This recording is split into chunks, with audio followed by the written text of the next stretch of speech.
A investigação da Polícia Federal e do Ministério Público Federal, que identificou a venda de cerca de 12 bilhões de reais em carteiras de crédito inexistentes pela gestão do Banco Master ao BRB, que é o Banco Público do Distrito Federal, tem gerado incerteza nos investidores e levanta aí uma questão, um alerta, para a segurança do sistema financeiro. Para falar mais sobre esse tema, nós vamos conversar agora com David Andrade Silva, com Davi Andrade Silva, especialista em Direito Societário. Davi, muito obrigado, pela sua participação aqui no nosso programa. Um bom dia para você. Um bom dia, Arthur. Eu que agradeço. Um bom dia a todos. Bom dia. Bom, para começar a colocar todo mundo na mesma página, Davi, o que aconteceu com o Banco Master? Já dá para entender se foi uma gestão fraudulenta, um erro de condução do banco, ou isso tudo ainda está sendo investigado? Acho que ambos, pelas notícias que a gente ouve, enfim, pelo próprio decreto de liquidação extrajudicial do Banco Central, porque é de fato um regime extremo, Nós estamos vivendo o último episódio que vimos a respeito de liquidação extrajudicial de uma instituição com um vulto semelhante foi em 97, com o Bamerindos, Quer dizer, são muitos anos sem o sistema financeiro conviver com um caso tão grave. Então, de fato, é um combinado de gestão fraudulenta, A Polícia Federal, inclusive, investiga o caso, o que redundou na prisão do diretor-presidente, do CEO. Também com questões que envolvem a liquidez do banco, Porque o banco captava recursos com muita,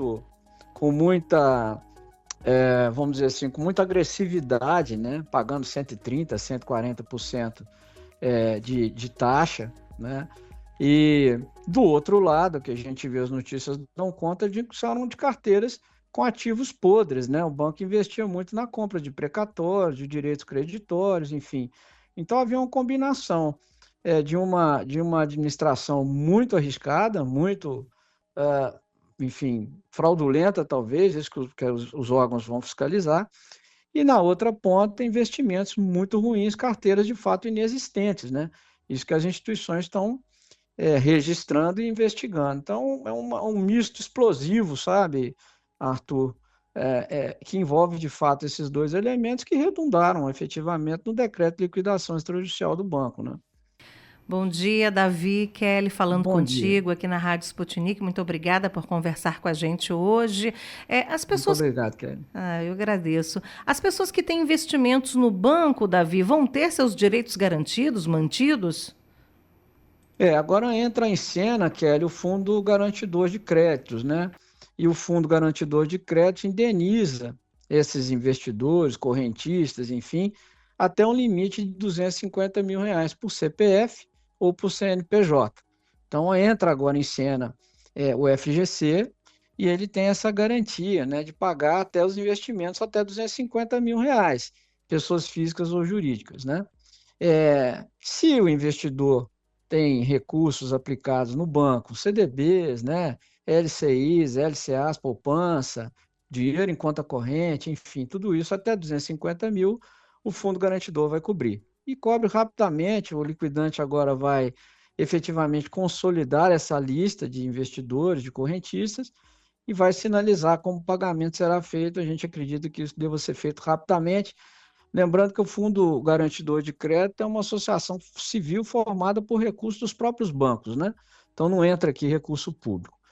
Efetivamente, se o investidor tiver recurso superior a R$250 mil, aí a coisa se complica um pouco. Recebe até o limite de 250 mil pelo FGC e depois dos 250 mil aí vai ter que cair na liquidação extrajudicial, que funciona como se fosse uma falência administrativa, O liquidante lá nomeado pelo Banco Central vai realizar ativos e pagar passivos. E aí a gente vai ter que ver se os ativos vão comportar o pagamento de todos esses passivos, de todos os investidores, todos os correntistas, Isso aí pode resultar em pessoas que não consigam reaver esses investimentos, Os que tiverem, acima do garantido pelo FGC, isso é algo que vai se estender, provavelmente. Com certeza, Arthur, com certeza. Aqueles que detêm investimentos superiores ao limite do FGC vão ter que aguardar a liquidação do banco, como procedimento de liquidação, realização de ativos, pagamento de passivos, na ordem, A primeira categoria de credores lá que são resolvidos pela liquidação são os créditos trabalhistas. e depois entram os correntistas e investidores, né? Então, aí vai ter que se aguardar, de fato, como essa liquidação vai ser convolada, como ela vai ter sequência, para a gente entender se, de fato, todos os ativos do banco vão suportar o pagamento desses passivos. Lembrando que a gente está falando aqui, as notícias ainda não são concretas, esse número quem vai concretizar, de fato, é o liquidante, mas a gente já ouviu falar aqui de algo em torno de 60 bilhões, né? De 40 a 60 bilhões de reais, que seria os depósitos, os investimentos elegíveis ao pagamento pelo FGC. Isso certamente representará o recorde de resgate do FGC, né? Praticamente metade da liquidez do FGC, que hoje se estima em 122 bi, né? Então, é claro, o FGC vai ter recurso para cobrir, mas nessa brincadeira aí vai metade, se é que os números são esses mesmos, né? Vai metade aí do patrimônio líquido, né, do FGC. Justamente essa era a pergunta que eu ia te fazer sobre o FGC, né? Até para se as pessoas têm alguma dúvida, né? E agora, o que acontece com o FGC, já que vai ser uma grande liquidação aí, né? Desses valores, você falou praticamente a metade. Como que isso é reposto? Enfim, as pessoas... isso pode gerar alguma incerteza, algum medo nas pessoas? Como é que funciona essa questão do FGC? Bom, o FGC agora vai ser acionado a partir da lista que o administrador, o liquidante, né, vai divulgar, a lista daqueles credores com os respectivos valores a serem indenizados, né, a serem restituídos, e aí ele vai também comunicar como isso será feito, vai ser através de uma outra instituição financeira que irá fazer o pagamento a partir de uma habilitação daquele credor, né? De fato, a gente acha que esse procedimento, entende que esse procedimento deve ser mais rápido, até porque o Banco Central prima por isso, né? Ele quer que isso aconteça para que não haja, de fato, né, Arthur, essa imagem de que o sistema financeiro brasileiro é frágil, não é. O sistema financeiro brasileiro, de fato, é um dos mais seguros, né, do mundo, né? E esse sistema, o FGC, é um sistema muito inteligente, criado exatamente para evitar esse tipo de leitura de fragilidade do sistema financeiro. Então, isso deve ocorrer de forma rápida. Agora, um banco como esse, quando quebra, quando entra em liquidação, é claro que existe um sentimento de fragilidade. Será que o sistema financeiro brasileiro é frágil? Uma instituição dessa quebrou e pode eventualmente criar um risco sistêmico, né? Apesar de ser um grande caso, né, é um caso que abala, né, a confiança, de certa forma, dos investidores do sistema financeiro, o Banco Master não é daqueles bancos que poderia gerar um problema sistêmico, poderíamos dizer assim, para o sistema financeiro brasileiro como um todo, apesar do grande prejuízo que gera, né? Então, eu não acredito que haja esse risco de comprometimento do sistema financeiro brasileiro, né? Agora, é um caso atípico, grande caso, né, porque envolve uma péssima administração, né, e é o que a gente tem notícia, baseado, inclusive, em ativos muito frágeis, né? A compra de ativos, carteiras fictícias, né? A gente viu há pouco tempo o BRB tentando comprar o Banco Master, né? O que foi, de certa forma, impedido pelo Banco Central, mas tem essa notícia de que o próprio BRB comprou uma carteira de títulos podres do Banco Master, pelo menos é isso que a gente vê da imprensa, né? Então, é um risco, de fato, mas não é um risco sistêmico. Eu não diria que seja um risco sistêmico, que poderia, de certa forma, contaminar todo o sistema financeiro brasileiro. Eu não chegaria a tanto, não, viu, Arthur? E, Davi, quais mecanismos podem ser usados para as pessoas se protegerem de situações como essa? Tem como, né? Olha, o primeiro ponto é o que a gente fala, nunca depositar todos os ovos na mesma cesta, né, Kelly?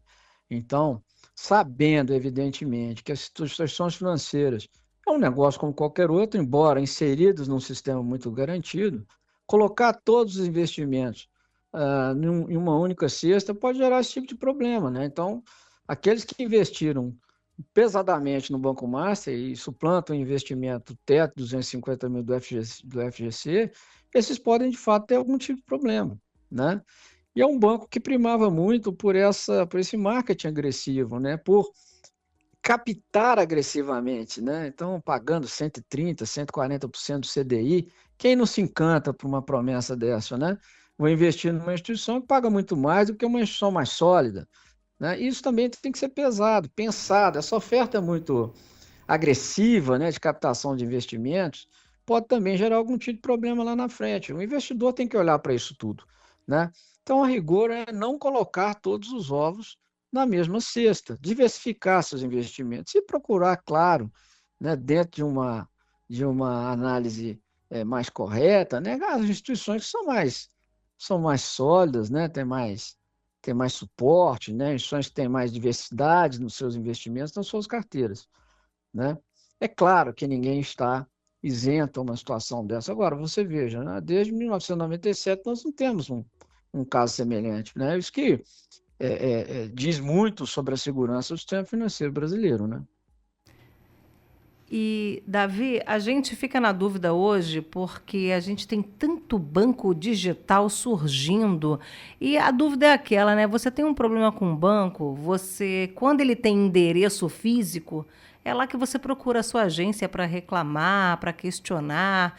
Esses bancos digitais, a gente já não sabe, eles não têm uma localização física, né? Eles são bancos virtuais e a gente fica muito na dúvida do que aceitar, de como negociar. Que conselho aí, que dicas você daria na hora das pessoas escolherem um banco para fechar, um banco para investir? Olha, Kelly, os bancos digitais vieram para ficar, né? E foram muito importantes, porque, de certa forma, quebraram uma hegemonia dos bancos tradicionais, quase um Sim, claro. oligopólio de bancos aqui no Brasil, né? Então, os Claro, bancos claro. digitais vieram e são importantes. Estão, Kelly, submetidos ao mesmo regramento dos bancos comerciais tradicionais, sabe? Em termos de limite de patrimônio líquido, de capital social, de diversificação das carteiras. Então, assim, eu não acho que o banco digital, pelo contrário, eu acho que o banco digital está, em termos de segurança, submetido aos mesmos critérios dos bancos comerciais, sabe? É claro que é um outro tipo de relacionamento, como você disse, né? A gente não tem agência lá para bater na porta. Mas existem outros mecanismos, e eu acho que os bancos digitais foram muito importantes e continuam sendo muito importantes para criar essa democratização, vamos dizer assim, do acesso ao sistema bancário brasileiro, sabe? Ah, que bom. Isso deixa a gente até um pouquinho mais tranquilo, né? Porque eu ouço muita Sim. gente fazendo a mesma pergunta. Mas será que pode? É seguro investir num banco digital? É seguro abrir uma conta? Quer dizer, isso aí você tocou num bom ponto, que é a questão da democratização, de quebra dos oligopólios, né, bancários. Sim, E, sim. de certa forma, se estão todos regidos por uma mesma legislação, a gente fica mais aliviado, né? A minha mãe Sim. tem 73 anos e quando ela precisa que transfira para o banco digital, ela fala: transfere para o banco invisível. Foi a maneira que ela encontrou de entender. Ela tá certa, né? De certa forma. É o banco em nuvem, é o banco em nuvem. Porque as pessoas ainda têm uma dificuldade de assimilar a tecnologia, claro, isso é normal, é tudo um processo muito novo, muito recente, né? Mas realmente bate aquela dúvida, né? A gente tem o surgimento de vários bancos digitais e, como você mesmo disse aqui, é uma tendência, a gente vai ter que se adaptar e, de certa forma, deixar esse alerta aqui para os nossos ouvintes. É seguro, também tem regras, não é assim na nuvem, não. Não é. Eles estão submetidos, como eu disse, ao mesmo regramento dos bancos tradicionais, né? Não tem nada diferente, sabe? Não tem nada diferente. E eu acho que foi um instrumento muito positivo que veio para ficar, né? Os bancos digitais, né? O sistema financeiro brasileiro como um todo, se eu posso concluir, viu, Kelly, Arthur, é muito seguro. É gerido e fiscalizado por uma instituição muito séria. O Banco Central é uma instituição muito séria, muito técnica, né? E ele interviu, entendo, no momento correto, deveria intervir agora mesmo, interviu no momento correto para evitar um problema maior, né? Então, a gente tem que confiar, o Banco Central sempre foi uma instituição muito séria, muito cuidadosa e muito técnica, sobretudo muito técnica, sabe? E isso foi uma conquista também, né? O Banco Central ser uma instituição independente, retirou do Banco Central qualquer tipo de elemento político que poderia, de certa forma, imprimir, né, as suas decisões um caráter que não fosse técnico, né? Enfim, acho que o Banco Central brasileiro ele ganhou muito com a sua independência, sabe? Afinal de contas, nós somos o país que criou o Pix, né? Então a gente está Exatamente. na vanguarda, Um grande né? avanço. Tá na fronteira. Um grande Isso aí, foi sim, foi importante.